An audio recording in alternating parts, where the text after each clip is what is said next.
신약성경 에베소서 4장 11절부터 12절까지의 말씀,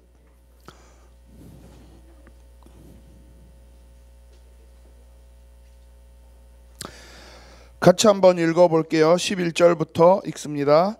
그가 어떤 사람은 사도로, 어떤 사람은 선지자로, 어떤 사람은 복음 전하는 자로, 어떤 사람은 목사와 교사로 삼으셨으니 이는 성도를 온전하게 하여 봉사의 일을 하게 하며 그리스도의 몸을 세우려 하심이라. 아멘.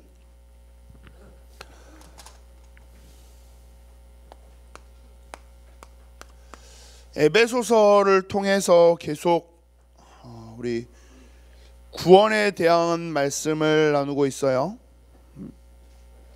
하나님이 나의 구원을 언제부터 시작하셨는지, 그 구원의 내용이 어떤 내용인지, 그 구원 속에 하나님이 어떤 비밀을 감추어 두셨는지, 그리고 오늘은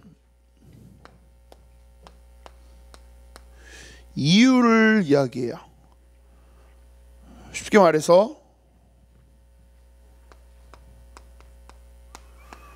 왜 하나님이 나를 구원하셨겠냐라는 거죠. 구원의 이유 속에서 우리가 발견해야 되는 건, 오늘 이번 주 말씀 속에서 여러분들이 발견해야 되는 건 이거. 그러면 하나님이 왜 하셨을까? 자, 하나님이 그냥 말에 있다 보니까 되게 뭔가 심심해요. 뭔가 놀 걸 찾아야겠어요. 아니면 너무 막 지루하고 따분하고 하니까 뭔가 그냥 좀 내 이 지루함을 이겨내 줄 수 있는 게임을 시작해 보자. 그래서 천지를 창조하시고 나를 구원하신 걸까요? 그건 아니겠죠. 지난주 말씀 속에서 경륜이란 단어를 이야기를 했어요. 좀 쉽게 이야기하면 계획이다라고 이야기했어요. 자, 그 계획에 어떻게 보면 연장선이에요. 그런데 먼저 정리할 건, 하나님이 나를 구원하셨을 때 그냥 실수로 어쩌다가 상황이 이래저래 하다 보니까는 어떻게 보니까 얘를 구원해야 되겠네, 그게 아니라 창세전부터 영세전부터 준비하신 계획 가지고 나를 구원하셨다라고 했을 때는 뭔가 하나님이 굉장히 중요한 뜻이 있어서 나를 구원하셨다라는 이야기예요. 이번 주 제목처럼 뭔가 이유가 있어서 나를 구원하셨다라는 이야기예요.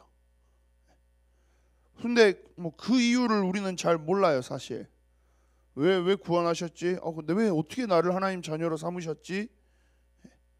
오늘 말씀에서는 지금 그 이야기를 하고 있어요. 하나님이 나를 도대체 왜, 무엇 때문에, 어디다가 쓰시려고 나를 구원하셨냐라는 거죠. 그냥 세계복음 하신다며요. 세계복음 하신대요. 근데 그냥 그렇게 툭 그냥 던지고 지나가는 단어가 아니라, 하나님이 나를 어디에 쓰시려고, 무엇을 하시려고, 구체적으로 뭘 해보고 싶으셔서, 도대체 뭘 하고 싶으셔서 나를 구원하셨느냐 라는 이야기를 오늘은 말씀을 통해서 여러분들이 확인할 수 있었으면 좋겠어요. 자, 먼저 왜 구원이라는 방법을 하나님이 선택을 하셨을까요? 오늘 주보에 나와 있는 학원복음화 메시지에 보면 그렇게 돼 있어요. 유일한 문제 해결이기 때문이다 라고 이야기해요.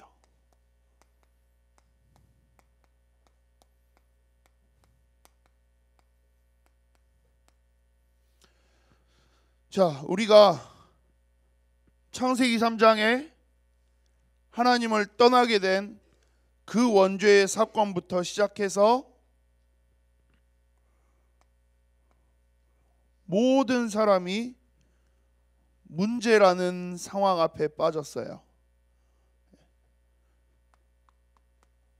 죄라는 것으로 인해서 결국은 저주가 찾아왔어요. 빠져나올 수가 없어요. 아예 재앙이 들이닥치기 시작했어요. 그런데 이걸 뒤에서 조종하는 놈이 있어요. 이 놈이 모든 걸 다 계획하고 다 뒤에서 머리를 굴려서 결국 우리를 이 안으로 빠져들게 만들었어요. 그래서 하나님이 사실 이 사단이라는 놈을 마지막 날에 보내기 위해서 준비해 둔 곳이 지옥이라는 곳이에요. 엄밀히 말해서 사단은 이제 사람들이 흔히 생각하는 게 교회 안 다니면 예수님 안 믿으면 지옥 간다며. 지옥을 그럼 왜 만들었어 하나님?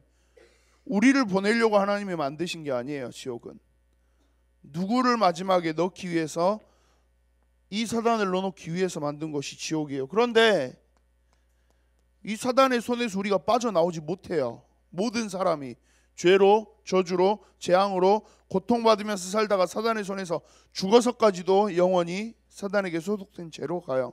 그러면 마지막 날에 어떻게 돼요?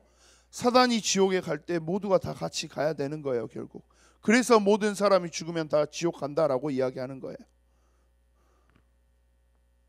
자, 이 문제가 어떻게 되죠? 계속해서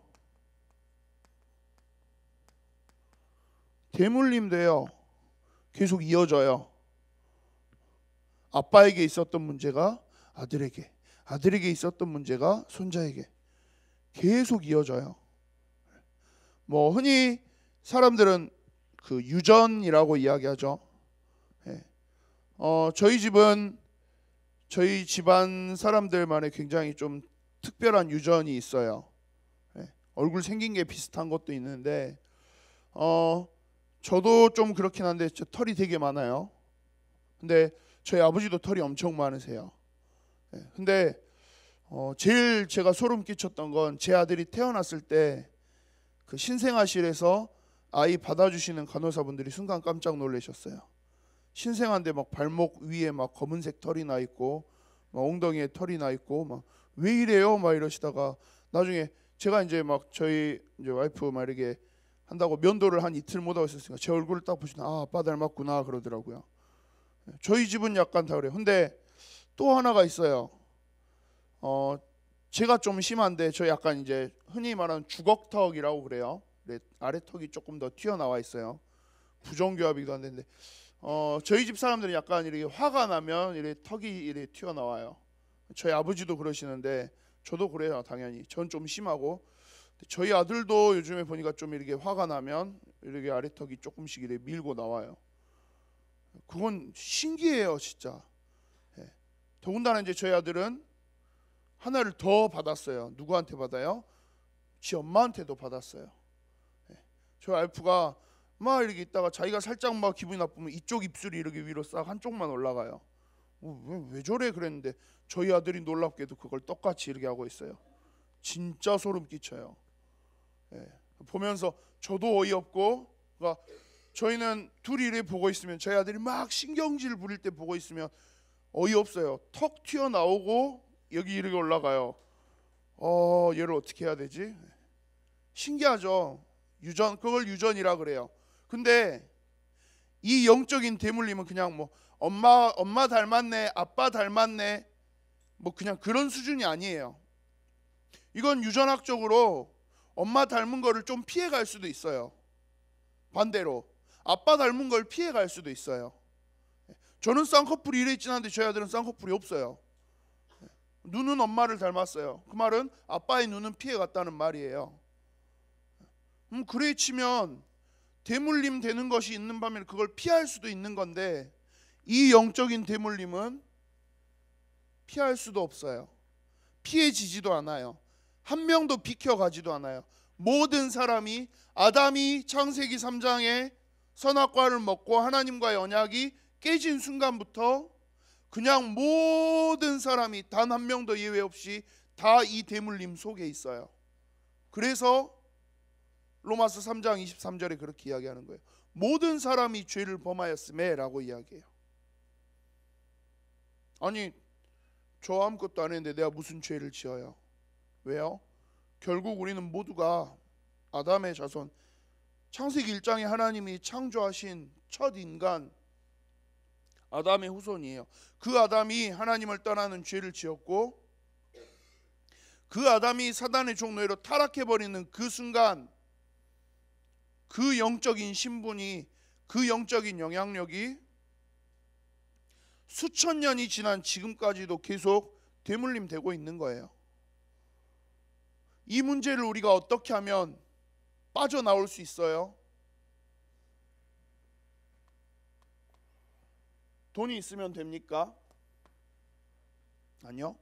돈은 오히려, 저는 그런 것 같아요. 요즘에 뉴스를 보면서 제가 느끼는 거예요. 돈이 많으면 될까? 돈 많으면 오히려 더 이 속으로 빠져드는 게 오히려 가속화되는 것 같아요. 오히려 더 빨라지는 것 같아요. 오히려 더 빨리 망하는 것 같아요. 돈 때문에. 어떻게 사람이 저럴 수가 있지? 근데 그런 것 같아요. 돈이 해결책은 아닌 것 같아요. 그러면 공부하는 게 해결책이 되나요?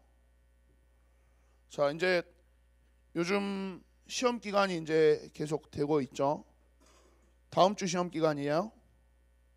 다음 주 시험 기간이다. 뭐요? 오케이, 후석이 다다음 주 시험이다. 아니, 나 이미 시험 봤다. 내가 알기로는 분명히 다 시험 공부를 하고 뭐만 하면 이번 주 계속 다들 시험 공부 핑계를 댔었는데. 영호야, 시험 언제 봐? 5월 3, 4 다다음 주네. 뭐 이제 여러분들 시험 기간, 오늘 우리 여자 고등부 랩런트들 다 시험 공부한다고 못 나왔나 싶어요. 그렇죠. 공부해야 되니까. 근데 뭐 좀 쓸데없는 이야기지만 공부는 평상시에 하는 거예요. 시험 공부는 절대 시험 기간에 닥쳐서 한다고 되진 않아요. 그럼 목사님은 평상시에 공부했어요? 저는 평상시에도 안 했어요. 시험 기간에도 안 했어요. 그래도 괜찮다 하면 좀 이상하겠지만. 근데 이번에 시험 공부를 미친 듯이 해서 성적이 어마어마하게 올랐어요. 전교 300 몇 등 하다가 갑자기 전교 70등을 했어요. 그럼 어떻게 될까요? 굉장히 많은 문제가 해결돼요, 분명히. 혹시 체험해 본 친구가 있는지 모르겠어요. 저는 그 체험을 한번 했어요. 제 이야기 맨날 하고 있죠. 중학교 때 318등이었다고. 그리고 고등학교를 가서 첫 시험을 봤는데 제가 70등을 했어요. 전남고 한 200 몇 명 하는 데서 70등을 했어요. 난리가 났어요. 그 공부 잘하는 애들만 들어간다는, 저 때는 심화반이라는 게 막 있었어요. 요즘도 있는지 모르겠는데 뭐 그걸 심화반한테 갑자기 제 이름이 불려요. 진짜 난리가 났어요. 제 중학교 친구들이 다 난리가 났어요. 야, 너 뭐요? 너 배장현이잖아. 왜? 네가 왜 심화반에서 이름이 나와? 그니까 이유는 있어요. 왜? 그 중학교 3학년 마지막 시험을 그렇게 망치고 막 영어 9점, 수학 12점 그렇게 맞고 제 인생에 처음으로 학원을 갔어요. 학원 가서 그 겨울 한 4개월을 정말 많이, 좀 무시간 학원이었어요. 되게 스파르타식인 학원이어가지고 그 학원에서 정말 많이 맞으면서 공부를 했어요. 그리고 공부했더니 성적이 확 오르더라고요. 놀랍게도 올랐어요. 저는 인간이 30분 안에 영어 단어 100개를 외울 수 있다는 걸 그때 처음 알았어요. 안 될 것 같죠. 근데 지금은 그 교육 방법이 절대 안 통할 것 같은데 그 당시에 저 중학교 때 갔던 학원은 그게 가능했어요. 영어 단어 100개를 주고 30분 뒤에 시험을 쳤어요. 그러면 몇 문제가 나와요?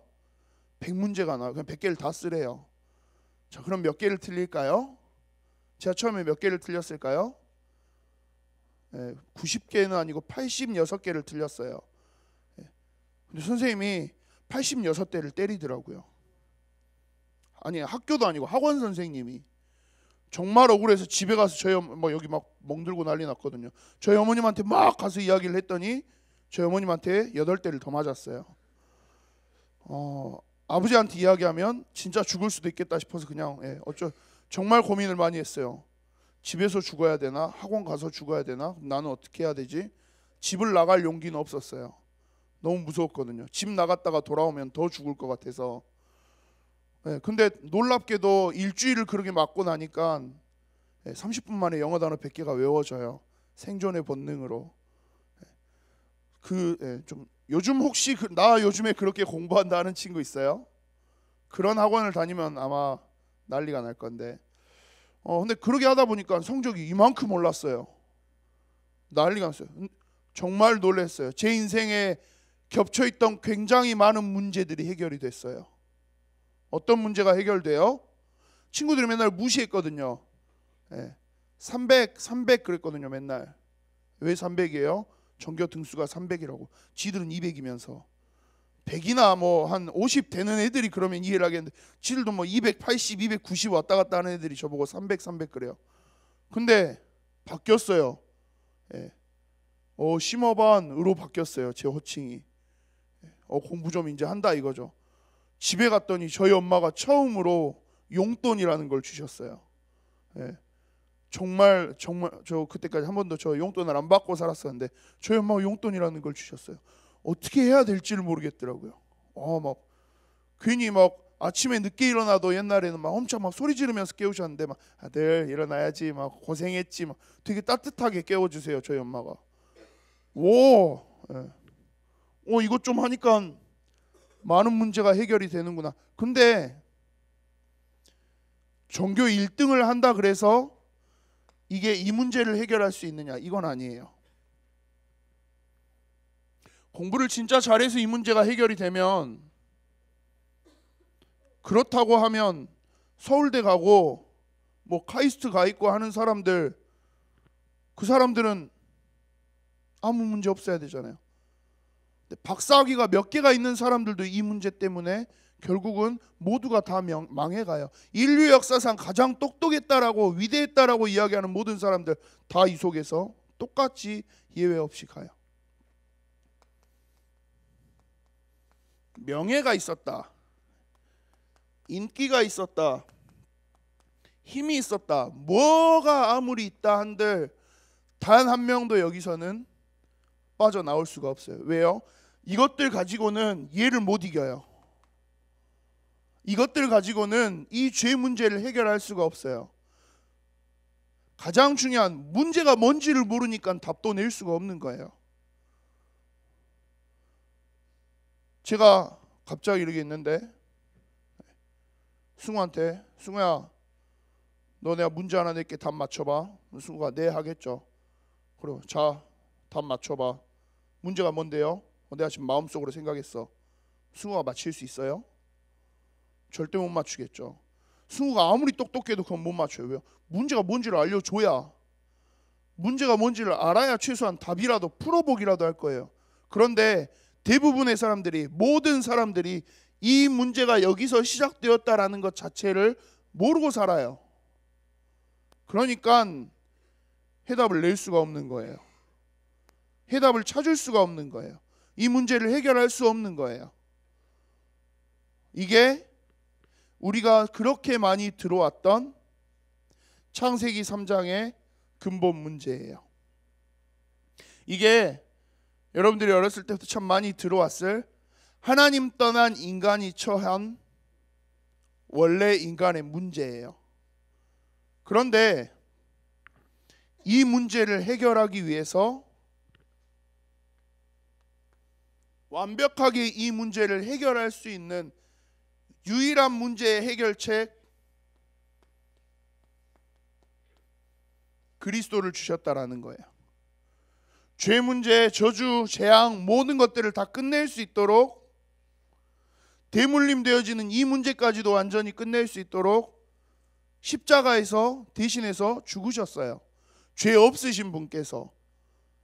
그래서 참된 제사장이 일을 하셨다라고 말하는 거예요. 우리를 붙잡고 있는 이 사단의 권세, 이 지옥의 권세, 십자가에서 죽으시고 부활하시면서 완전히 끝내셨어요. 사단의 머리를 박살내셨어요. 그래서 우리를 구원한 참된 왕의 일을 하셨다라고 이야기하는 거예요.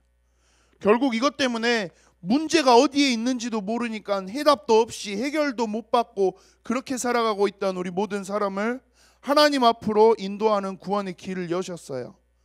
유일한 해결자로서의 길을 여셨어요.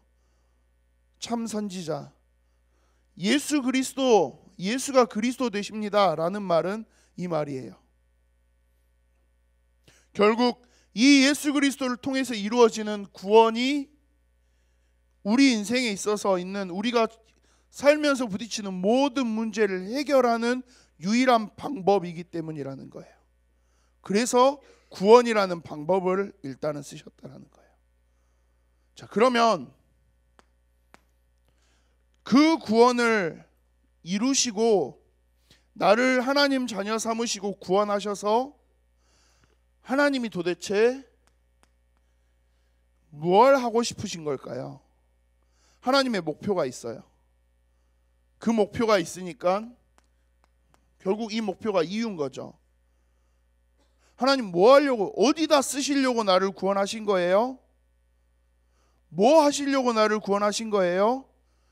근데 그거에 대한 대답을 오늘 에베소서 4장은 하고 있어요. 저희가 함께 읽은 11절 12절 말씀 함께 보면요,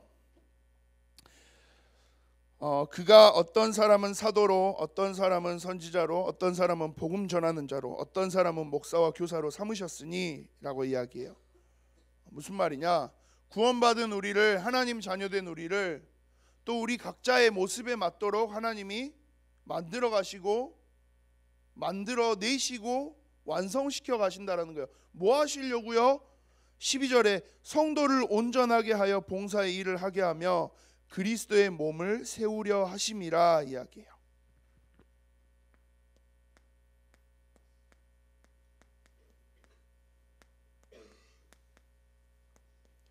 그리스도의 몸을 세우려고 하신대요.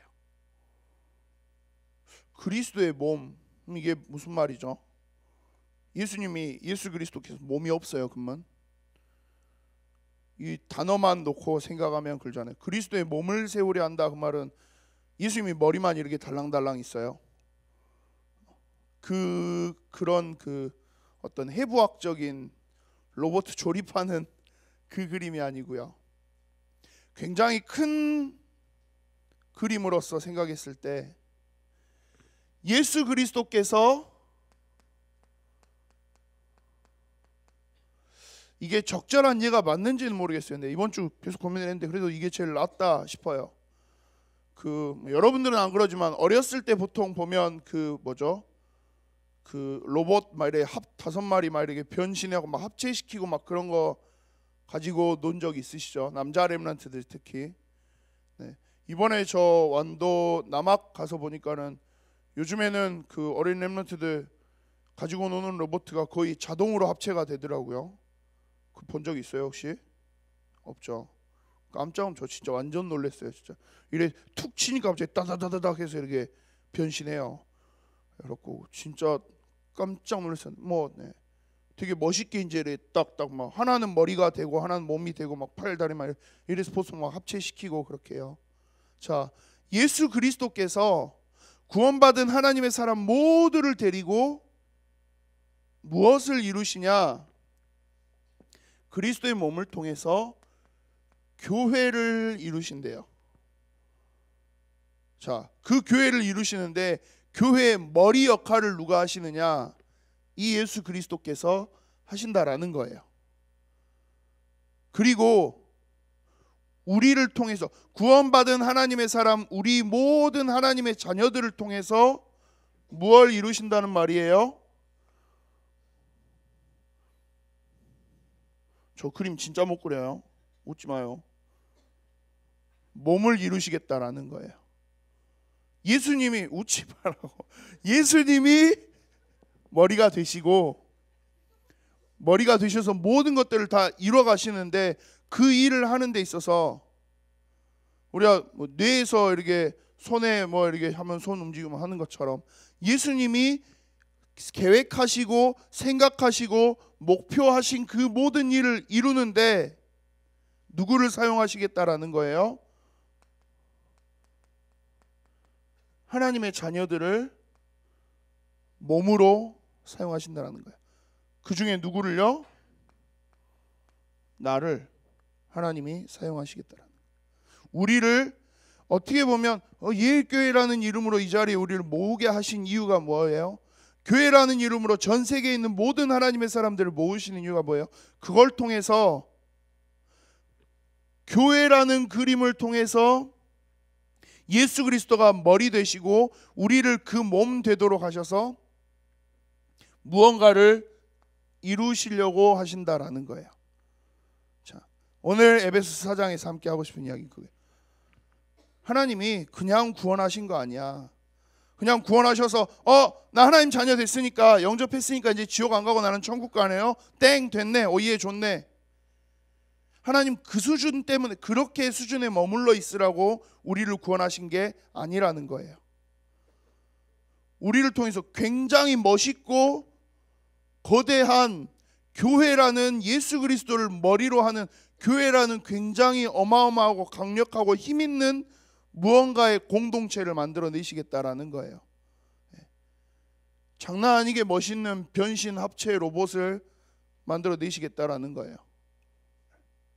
그걸 통해서 뭘 하실까요? 그게 에베소서 4장, 저희가 읽진 않았는데요, 13절, 14절, 15절, 16절 쭉 나와 있어요. 사도 바울이 뭐라고 이야기하냐면, 우리가 다 하나님의 아들을 믿는 것과 아는 일에 하나가 되어 온전한 사람을 이루어 그리스도의 장성한 분량이 충만한 데까지 이르리니, 이는 우리가 이제부터 어린아이가 되지 아니하여 사람의 속임수와 간사한 유혹에 빠져 온갖 교훈의 풍조에 밀려 요동하지 않게 하려 하였느니라. 자, 먼저는 우리는 그냥 하나님 자녀가 돼서 어린아이처럼 있어요. 아기처럼. 저 맨날 지금 제 아들 이야기만 하는데, 제 아들이 이제 9개월 반 됐는데 이만해요. 아직 걷지도 못해요. 뭐 이렇게 잡고 겨우 움직이는 수준. 오늘 아침에도 자고 있는 저를 깨운다고 침대로 기어 올라와서 막 저를 때렸어요. 그러다가 제가 잠결에 너무 귀찮아서 이렇게 툭 했는데 저를 때려 맞고 침대 밑으로 떨어졌어요. 엄청 울었어요. 뭐 그냥 애기예요, 그냥. 솔직히 제가 뭐 얼마나 힘이 세다고 그 툭 쳤다 그래요. 툭 떨어져요. 근데 그래 떨어져요. 지금은 애기니까.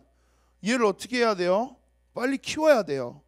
이만큼 크고 조금 더 자라도록 또 만들고, 한 6살 7살 되면 얘랑 아침마다 맨날 레슬링 할 거예요. 저는 그게 제 목표예요. 너는 절대 어디 가서 맞고 다니지 말아라 하는 목표로. 근데 그렇게 계속해서 자라고 크고 성장하도록 만드는 게 부모로서 제가 가지고 있는 역할이겠죠. 예수님께서 우리를 이렇게 교회라는 공동체 안에서 뭔가 거대하게 만드시는 이유가 뭐냐? 우리가 아직은 굉장히 어리고 연약해요, 영적으로도. 그래서 하나님 자녀로서 이 신분이 바뀌진 않는데 이놈이 계속 멀리서 공격을 하거든요. 막 집어 던지고 바람 불고 막 복잡하게 만들어요. 흔들어 보려고 해요. 흔들면 우리가 자꾸 휩쓸려 가요. 사단이 자꾸 속이고 막 겁주고 하면 무서워서 울고.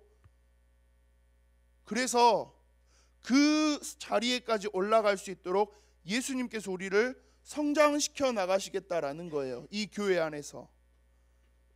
그래서 우리가 사단에게 흔들리지 않도록 만들고 싶어 하시는 거예요.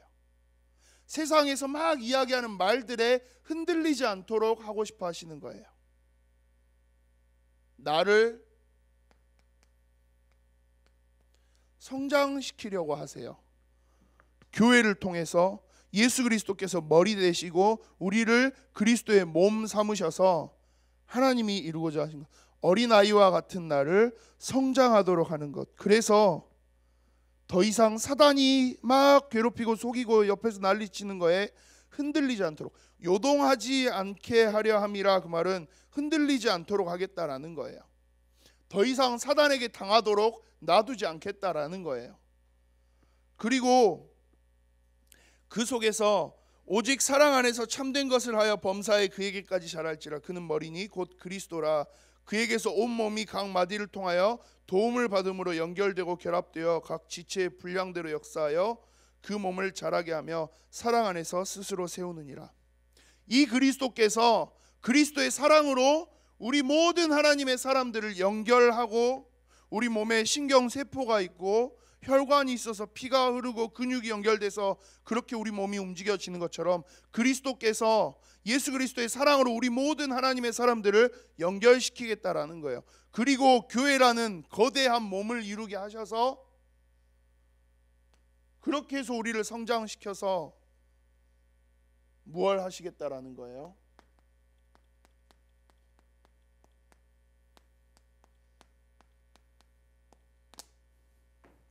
하나님의 나라를 이루어 가시겠다라는 거예요. 이 하나님의 나라를 이룬다라고 했을 때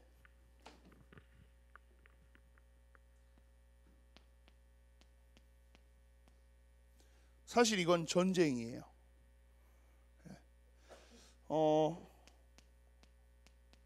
싸움이에요. 근데 싸움이란 단어보다는 저는 전쟁이라는 단어가 더 맞는 것 같아요.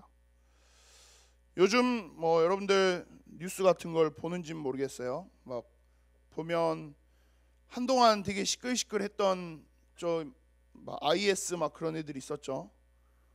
그 다음에 요즘에도 뭐 시리아에서 뭐 어째서 뭐 난민들이 뭐 이런 뭐 그런 이야기들이 되게 많이 나와요.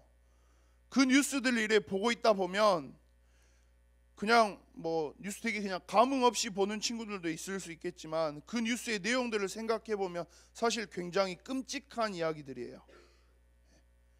같이 총 쏘고 전쟁하는 군인들이 아니라 그냥 잘 살고 있는 일반 사람들 수만 명이 그냥 죽어요. 수만 명을 그냥 죽여요. 왜요? 전쟁은 그런 거거든요, 사실. 어차피 이 전쟁이 일어나고 나면 내가 죽든지 아니면 네가 죽든지 둘 중에 하나예요. 이 전쟁을 하는 데 있어서 우리가 어떻게 있다라는 거예요? 하나님 나라에 하나님의 자녀로 서 있으면서 우리가 사단과 이 영적인 전쟁을 하고 있다라는 거예요. 전쟁을 하는 데 있어서 예의와 어떤 그런 격식을 차리느냐? 전혀 그렇지 않아요. 사실 진짜 전쟁이 일어나면 아무것도 따지지 않아요. 어떤 매너, 에티켓 그런 거, 예절 그런 거 전혀 따지지 않아요. 어때요? 여러분들 뭐 요즘 뭐죠? 배틀그라운드 남자 렘넌트들 많이 하나요? 아직도 오버워치를 하고 있는지 모르겠어요. 그 요즘 보면 게임들 보면 다 이제 총 쏘고 하는 그런 종류의 게임들 되게 많아요. 자, 저도 저번에 한번 해봤는데 배틀그라운드 혹은 오버워치 하면서 말에 숨어있다 상대방을 만났어요. 상대방 만났으면 채팅창에 안녕하세요, 반가워요, 제가 좀 쏠게요, 그렇게 하고 쏘나요? 자, 나는 게임할 때 그렇게 하고 총을 쏜다 하는 친구 없죠. 왜 그렇게 안 해요? 내가 채팅 치고 있으면 어때요? 상대방이 나 바로 쏘잖아요. 누가 죽어요? 내가 죽잖아요. 사실 전쟁은 그런 거예요. 아무것도 따지지 않아야 돼요. 네가 죽든지 내가 죽든지. 그러려면 어떤 수단과 방법도 가리지 않고 공격해야 돼요. 근데 영적으로 우리가 그런 자리에 지금 서 있다라는 거예요. 와, 목사님 무섭게 무슨 전쟁 뭐 죽고 막 끔찍하게. 그런데 우리는 그냥 나 하나님 자녀 됐으니까 룰루랄라 되게 행복하네. 우리는 그렇게 있는데요, 얘는 그렇게 있지 못해요. 이 사단이라는 놈은 그렇게 못 있어요. 왜 못 있냐? 우리는 난 죽을 상황에 처해 있다가 예수 그리스도로 구원받아 하나님 자녀 됐어. 와우, 좋은데. 근데 사단 입장에서는 어때요? 내가 끝까지 멸망의 길로 데리고 가려고 했던 애를 뺏겨버린 거예요. 그리고 이게 계속되면 어떻게 돼요? 사단은 자기의 사람이 남아있지 않게 돼요. 쉽게 말해서 자기 나라가, 사단의 나라가 남아있지 않게 돼요. 우리는 구원받은 게 하나님의 은혜야 라고 이야기하는데, 사단의 입장에서는 그게 자기의 생존을 위협하는 일이 돼요. 사단에게 있어서는 정말 전쟁해야 되는 거예요. 그래서 수단과 방법을 가리지 않고 항상 여러분들을 속여보려고 하고 괴롭히려고 하는 거예요. 자, 그러면 전쟁, 싸움 나 되게 부담되는데요. 나 싸움 못하는데요. 나 전쟁 못하는데요. 내가 힘이 어디 있어요? 내가 뭐 얼마나 나 지금 목사님 저 공부도 잘 못하고요. 저 학교에서 뭣도 잘 못하고요. 그러고 있는데 내가 뭐 친구들하고 싸움도 못하는데 사단하고 싸움을 하라고요? 내가요? 어떻게 해요? 그걸 하나님이 아세요. 그래서 이걸 만드신 거예요. 예수 그리스도가 머리 되시고 여러분들을 몸으로 삼으셔서 어마어마한 교회라는 강력한 그 공동체를 만드셔서 이 전쟁을 이길 수 있도록 만드시겠다라는 거예요. 그런데 꼭 기억하세요. 결과는 정해져 있어요. 결과는 사실 옛날에 정해졌어요. 이미. 누가 이겨요? 여러분이 이겨요. 왜 여러분이 이겨요? 이분이 다 끝내셨거든요. 언제요? 십자가에서 죽으시고 부활하신 그 순간에 다 끝냈어요. 그래서 결과는 사실 제가 너무 전쟁을 처참하게 이야기해서 무서운데 부담되는데, 네, 원래대로는 부담돼야 되고 무서워야 되는 전쟁이에요. 그런데 사실은 결과는 이미 우리가 이기는 걸로 끝내놓은 싸움이에요. 사단 입장에서는 어때요? 사단의 입장에서는 결과가 정해져 있어요. 자기가 지는 걸로. 마지막 날에 예수님이 재림하셔서 이 땅에 오시면 사단은 끝나요. 그건 이미 결정돼 있어요. 여러분들이 하나님의 자녀가 되었어요. 나는 죽어서 천국 가고 나는 하나님 자녀로서 이 땅에 살아가요. 그것도 이미 정해져 있어요. 사단이 그걸 뒤집고 바꿀 수 있냐? 절대 못 바꿔요. 대신에 뭐만 해요? 여러분들을 자꾸 속이는 거예요. 사실 여러분들이 예수 그리스도 이름 붙잡고 사단 앞에 서면 사단은 그냥 바로 무너져요. 그런데 이걸 잘 모르도록 속이는 거예요. 가장 완벽한 무기가 내 손에 있는데, 가장 완벽한 힘이 내 안에 있는데 그걸 자꾸 모르도록 사단이 속여요. 왜 여러분들한테 예배에 집중하세요? 왜 기도 수첩하세요? 왜 묵상하세요? 왜 기도, 말씀, 기도 왜 이야기하느냐? 이 속임수에 당하지 말라는 거예요.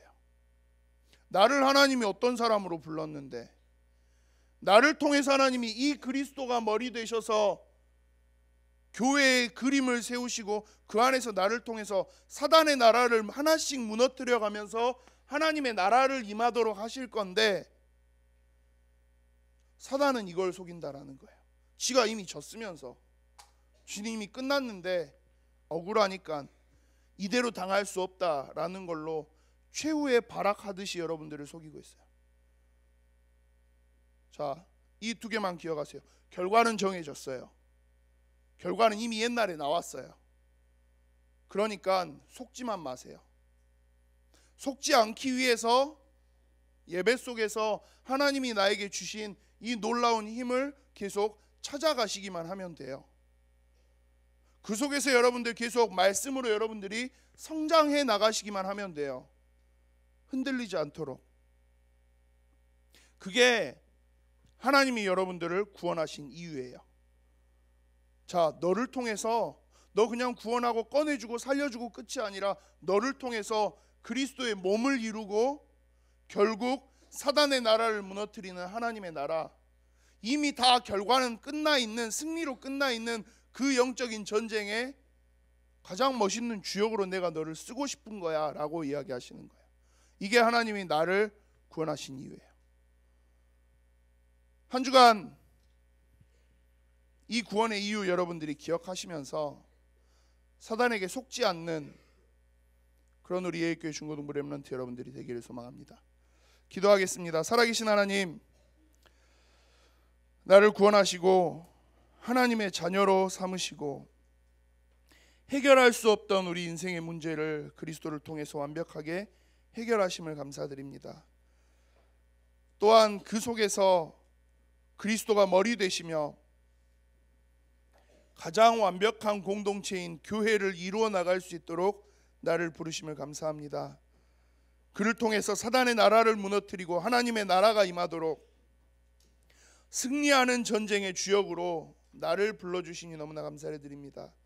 하나님, 우리가 이 귀중한 신분을 놓치지 않고 하나님 앞에서 또한 시대 앞에서 마음껏 그리스도의 복음을 증거할 수 있는 가장 멋진 전도자로 일어설 수 있도록 주님 축복하여 주시옵소서. 감사를 드립니다. 살아계신 주 예수 그리스도 이름으로 기도드립니다. 아멘.